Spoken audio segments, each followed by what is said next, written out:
Hola hermanos, el día de hoy, 12 de febrero del 2025, es miércoles de la quinta semana del tiempo ordinario. Bueno, después de haber pasado ayer la bella celebración de la Jornada Mundial del Enfermo, pues entonces ahora entramos de nuevo al ritmo pues, de estos días. Esta semana, sí, el 14 de febrero tenemos una fiesta, una memoria obligatoria, que es la de los santos Cirilo y Metodio, que son copatronos de Europa. San Valentín, no, San Cirilo y San Metodio. Bueno, vamos, porque ya van a entrar en polémica conmigo. Algunos van a, no, es más importante, hay que regalar bombones y regalar peluchitos y corazoncitos. Si solo se lo dan a usted el 14 de febrero, algo anda mal. Bueno, vamos, hoy es día de San Melesio de Antioquía, uno de estos grandes defensores de la doctrina. Le tocó, ok, si a San Atanasio le va a tocar después del concilio de Nicea, que es exiliado 5 veces, bueno, Melesio le compite perfectamente, solo que será más bien cerca del concilio de Constantinopla, del primer concilio de Constantinopla. Bueno, entonces, Melesio debe haber, se supone, nace en Melitene, esa es la zona donde nace. No sabemos mayor cosa, sabemos que era de ahí, era armeno, y desde pequeño se destacó porque tenía dos características. Era una persona muy afable, era una persona que buscaba bajo cualquier circunstancia encontrar conciliación entre las partes, ¿no? Era muy dado a andar, digamos, acortando distancias, incluso desde el punto de vista teológico. Y el otro punto importantísimo es que es un ortodoxo de primera, ¿no? O sea, defensor de la doctrina de la iglesia a rajatabla. Eso es lo que le va a costar muchísimo, ¿no? Bueno, se supone que en el año 357 fue elegido obispo de Sebaste, y ahí viene el relajo, porque resulta que, pues hombre, había una buena cantidad de, fíjense en la fecha, estamos 357, entonces es la época en la que los arrianos y los semi-arrianos, acuérdense, el arrianismo, Arrio había propugnado una doctrina en la que decía que Jesús no era Dios, que era el más grande de los seres humanos, el primero creado, el más importante, era casi como Dios, pero no era Dios. Entonces eso, evidentemente el concilio de Nicea barrió y trapeó con él, pero sus partidarios quedaron por ahí. Y esos son los que van a hacerle la vida imposible a la iglesia en cuanto a su ortodoxia, es decir, a la rectitud, por eso les decían nicenos. Bueno, Melesio es un nicénico en ese sentido. Bueno, y entonces le toca a él tener que salir ahí de Sebaste, porque sí, fíjense que no tenía ni un año tenía de estar ahí, entonces se va él para Siria, ahí estuvo, y bueno, y de hecho participa en varios sínodos en los que evidentemente las cosas se decía como es, solo que él trataba de hablar con los arrianos, trataba de acercar la problemática. En el año 361 es nombrado patriarca de Antioquía. Y entonces luego, fíjense, empieza él, como les digo, a tratar temas de orden teológico. Incluso hubo un gran sínodo para discutir frente a las locuras de Constancio II, que era el emperador, ¿no? Y bueno, otra vez vino Melesio y por lo que había dicho, se fue desterrado. Entonces se fue a Melitene. ¿Okay? Y ya les digo, ahí un mes llevaba en su cargo como patriarca de Antioquía. Bueno, ya les digo. Al año 362 llega a ser emperador Juliano el Apóstata. Y gracias a que como más bien no estaba a favor, bueno, él no estaba a favor ni de los arrianos, porque él era pagano, pues logran regresar, y varios de ellos, de los que habían sido desterrados, pues logran volver. Pero el problema es que ahí en Antioquía habían nombrado a otro fulano que era arriano. Y entonces ya les digo, el mismo problema. Imagínense ustedes que prácticamente dicen que toda la ciudad, casi todos los templos los tenían los arrianos. Ahí en Antioquía había un par únicamente que estaban en manos de los nicenos, en manos de los ortodoxos. Bueno, luego llega a ser emperador Valente en el año 365 y otra vez vuelve a salir Melesio al destierro. Ya les digo, por eso fíjense que aunque no es propiamente mártir, porque va a morir estando en el concilio primero de Constantinopla, él lo presidió, él estaba presidiendo ese concilio en el año 381, pues se le considera confesor, es decir, que estuvo dispuesto a dar la vida por su fe, no la terminó dando, ¿no? Pero por eso se le llama confesores, ¿no? Bueno, Pero fíjense, por ejemplo, y cuando vamos rezando en las letanías eso, ¿no? Digamos, reina de los apóstoles, reina de los mártires, reina de los confesores, ahí no se refiere a los que confesamos personas, no se refiere a los que no llegaron al martirio, pero estuvieron dispuestos a dar la vida. Ya les digo, es interesante y su doctrina, insisto, buscando la conciliación, pero tampoco cediendo, ¿eh? En ningún momento es que él cedía a las cosas, sino que buscaba maneras de dialogar. Cuánta falta nos hacen los melecios en este tiempo, ¿no? Y sobre todo por los radicalismos con los que se plantean algunos. Es que los fanatismos son peligrosos. Por ejemplo, piensen, ayer el Santo Padre ha enviado a los señores obispos de Estados Unidos una carta muy bella y respondiendo a algunas locuras teológicas que andan diciendo por ahí en boca de gente que no es propiamente teóloga, igual aunque no fueran teólogos, pero queriendo aparecer como una doctrina católica lo que no es, ahí hay que tener mucho cuidado, por eso el Papa ha tenido que escribir, y es una carta en la que se reconoce evidentemente el derecho que tienen todos los países a defenderse frente a aquellos que son indeseables, pero también es un llamado a la capacidad humana, ¿ya? Y el sentido de la humanidad frente al respeto de la dignidad de la persona humana, ¿no? Y bueno, y ya les digo, si la gente que le toca migrar no lo hace porque quiere necesariamente, ¿no? Sino porque se ve obligada a eso. Pero bueno, insisto, no es un tema que quiera yo discutirles, solo les quiero hacer ver esto. O sea, siempre nos pasa, siempre hay personas que están en los extremos. Ser extremista es fácil, pero ser capaces de buscar la manera de acercar las propuestas y de encontrar puntos medios, eso es muy necesario. Bueno, vamos a las lecturas del día de hoy. Seguimos, ¿no?, leyendo el libro del Génesis. Ahora vamos al segundo relato de la creación, que realmente es el primero, porque es más antiguo que el primer capítulo. Génesis capítulo segundo, versículos del 4 al 9, y luego nos saltamos del 15 al 17. Cuando el Señor Dios hizo el cielo y la tierra, no había ningún arbusto en el campo, ni había brotado ninguna hierba silvestre, pues el Señor Dios no había hecho llover sobre la tierra, y no había hombres que labraran el suelo y abrieran canales para que corriera el agua y se regaran los campos. Un día, el Señor tomó polvo del suelo y con él formó al hombre, le sopló en las narices un aliento de vida, y el hombre comenzó a vivir.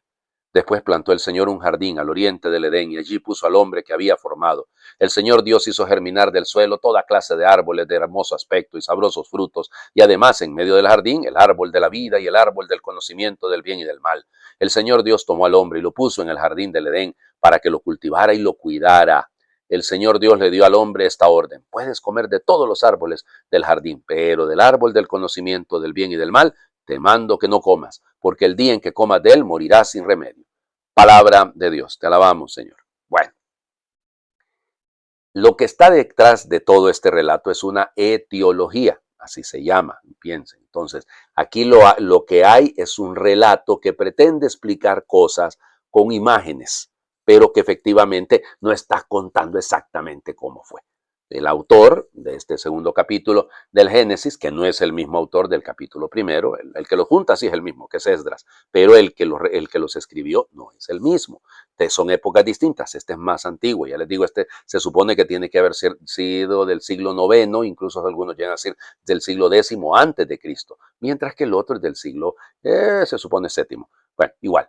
Entonces, volviendo al tema, ¿qué es lo que está detrás? Imágenes para recordar. ¿Quién crea? Dios. Primero, volvemos, siempre el tema es Dios el que toma la iniciativa siempre, es Dios el que coloca, como Él va colocando piezas, digamos, pero es Él el que lleva al hombre al paraíso, aunque evidentemente para los teólogos el paraíso está al final, no está al inicio, pero es un proyecto de amor, es un proyecto de yo hago todo en función tuya, te amo tanto que he creado este hermoso jardín para que vivas. Claro, esta vida tiene sus riesgos, tiene sus retos. Y entonces la pregunta que se hace el autor es, ¿pero por qué llegó la muerte al hombre? ¿Por qué el hombre debe morir? Bueno, por desobediente. Claro, lo vamos a ver mañana o pasado mañana. Pero la razón detrás de esto es cómo explico esto. Y por eso las imágenes, ¿no? Y fíjense, ustedes dirán, padre, pero el árbol del fruto del bien y del mal. Claro, porque el hombre estaba llamado al bien. Estaba llamado al bien. No debía descubrir el mal. No sé, eso es parte del asunto. Y es un fruto.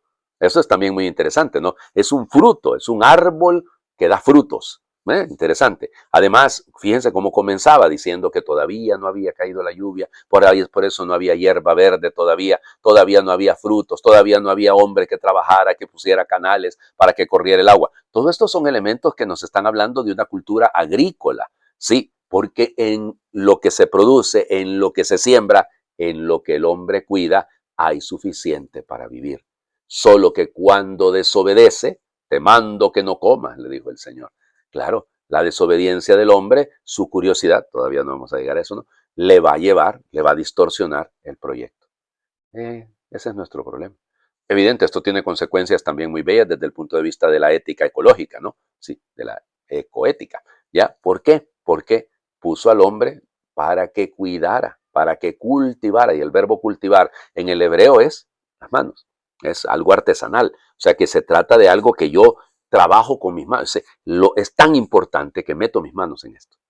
Vamos al Evangelio, es continuación de lo de ayer, ¿eh? Si ayer seguía aquel problema sobre la pureza y todo aquello, ¿no? Bueno, ahora fíjense hasta dónde llega. Ayer el enfrentamiento era directo con los fariseos y los escribas venidos de Jerusalén. Fíjense ahora. Marcos capítulo 7, versículos del 14 al 23. En aquel tiempo Jesús llamó de nuevo a la gente y les dijo, escúchenme todos y entiéndanme, nada que entre de fuera puede manchar al hombre, lo que sí lo mancha es lo que sale de dentro. Cuando entró en una casa para alejarse de la muchedumbre, los discípulos le preguntaron qué quería decir aquella parábola. Él les dijo, ustedes también son incapaces de comprender, no entienden que nada de lo que entra en el hombre desde fuera puede contaminarlo, porque no entra en su corazón, sino en el vientre, y después sale del cuerpo. Con estas palabras declaraba limpios todos los alimentos.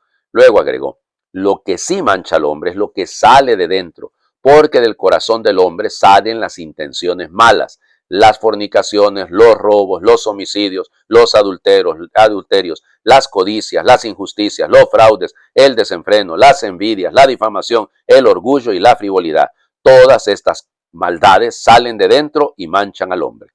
Palabra del Señor. Gloria a ti, Señor Jesús. Bueno, tres escenarios. El escenario de ayer era ya Jesús les contesta directamente a los fariseos. Ya les dice a los escribas, hombre, ustedes en serio como que están leyendo, leen muy mal el mandamiento de Dios, lo tergiversan, lo manipulan, en lo que hablamos ayer. Segundo escenario, la gente, toda la gente, no solo los discípulos, toda la gente.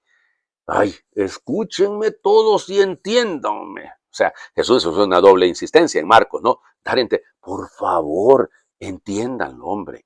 No es posible que lo externo me afecte. O sea, a menos que me deje, ¿no? Pero lo que me mancha, lo que me daña, lo que me hace perder el norte, es lo que sale de dentro. Y entonces luego, fíjense, ¿qué es lo que sale de dentro? Otro escenario. Como que son tres escenas distintas, ¿no? El tema es el mismo, pero son tres auditorios distintos, son tres públicos distintos.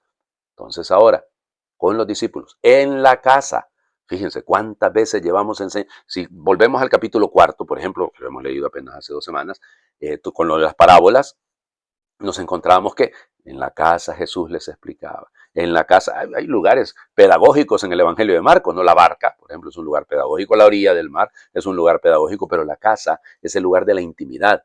Y entonces en la intimidad le dice a los discípulos, a los que son más cercanos. Entonces fíjense, claro, Jesús les dice, hombre, y es que ustedes son tan cabezaduras que no pueden entender. Fíjense, ustedes también son incapaces de comprender, no entienden que no es lo que entra al hombre, sino lo que sale. Y fíjense, ahí dice claro, bello, porque lo que entra no entra al corazón. El corazón, el lugar de las decisiones, el lugar, el núcleo fundamental de la persona, sino que va al estómago y luego va a la letrina. Eso es lo que dice literalmente el texto, ¿verdad? Aquí dice, sale del cuerpo, va a la letrina, dice literalmente. Bueno, y es con esas palabras, hace una glosa ahí Marcos, declaraba puros todos los alimentos. Ay, Señor Jesucristo, ¿verdad? ¿Qué problema con ese? Ya sobre todo los que sufren son los chanchitos. Es una cosa simpaticísima, ¿no? No se puede comer comida impura. Hay animales impuros, qué sé yo, en el mundo. Claro que no se va a comer eso usted, ¿verdad? Ni que estuviera en unas partes, en algunas zonas de la China. Pero por ejemplo, para los musulmanes, un animal impuro es el perro. Sí, es una cosa así, ¿verdad? Bueno, igual. Vuelvo al tema. Claro que no se va a comer un perrito, cuidado. O sea que no va por ahí el asunto. Sino, ahora fíjense la lista. Son 12 elementos. Sí, si ustedes son fijadísimos, van a notar que hay algunos que están en plural y otros que están en singular. Sí, sí. O sea, porque habla, dice, las envidias, la difamación, el orgullo, la frivolidad, el desenfreno. Eso está hablando cosas en plural y cosas en singular. Eso no importa. El primero, el primero es la clave, porque no es el decálogo, no son los 10 mandamientos. Hay una profundización en esto. Y entonces, ¿qué es lo que dice? Fíjense de dónde salen las intenciones malas. Todo sale del corazón. Un mal corazón tiene una mala intención. Y de ahí vendrán las fornicaciones, los robos, los homicidios, la envidia, la vanidad, todo el montón de cosas que están señaladas ahí, la codicia, la injusticia, los fraudes, el adulterio, el desenfreno, la difamación. Bueno, y ahí hay una traducción un poco simpática, porque en esto de difamación, bueno, es blasfemia, como dice literalmente el griego.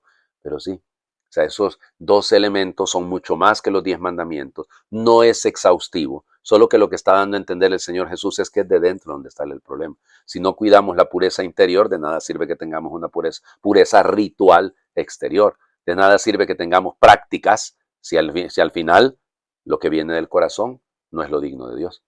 Les invito a hacer oración. Es un poquito extensa, pero me ha gustado muchísimo. Si yo fuera limpio de corazón, descubriría que todos somos obra de Dios, llevamos algo de bueno en el corazón, que todos valemos la pena y nos queda algo de la imagen de Dios, que a todos hay que darles otra oportunidad. Si yo fuera limpio de corazón, descubriría que todos somos dignos de amor, justicia, libertad, perdón, que todos somos dignos de compasión, respeto y de muchos derechos, que todas las criaturas son mis hermanas, que la creación es obra maravillosa de Dios. Si yo fuera limpio de corazón, descubriría que no hay razón para levantar barreras, cerrar fronteras, que no hay razón para ninguna clase de discriminación, que no hay razón para el fanatismo, para no dialogar con alguien, que no hay razón para maldecir, juzgar y condenar a nadie, que no hay razón para matar ni para el racismo. Si yo fuera limpio de corazón, descubriría que todos los ancianos tienen un caudal de sabiduría y los jóvenes de ideales, que los adolescentes tienen un caudal de planes y los niños de amor, que las mujeres tienen un caudal de fortaleza y los enfermos de paciencia, que los pobres tienen un caudal de riqueza y los discapacitados de capacidades. Si yo fuera limpio de corazón, descubriría que hay razón para tender puentes, dar a todos la paz, trabajar por la paz, amar y defender la creación, que hay razón para ser hermanos y seguir siendo amigos, que hay razón para sonreír a todos, que hay razón para dar a todos los buenos días, dar a todos la mano, intentar de nuevo hacerlo todo mejor. Si yo fuera limpio de corazón, descubriría que hay razón para seguir viviendo, para vivir en comunidad, que hay razón para prestar un oído a lo que dicen los demás, que hay razón para servir, amar, sufrir. Purifica mi corazón, limpia mi alma y viviré. Amén. El Señor esté con ustedes y les bendiga a Dios por intercesión de San Melesio de Antioquía, el que es Padre, Hijo y Espíritu Santo, y su bendición descienda, les acompañe siempre. Muy feliz miércoles para todos.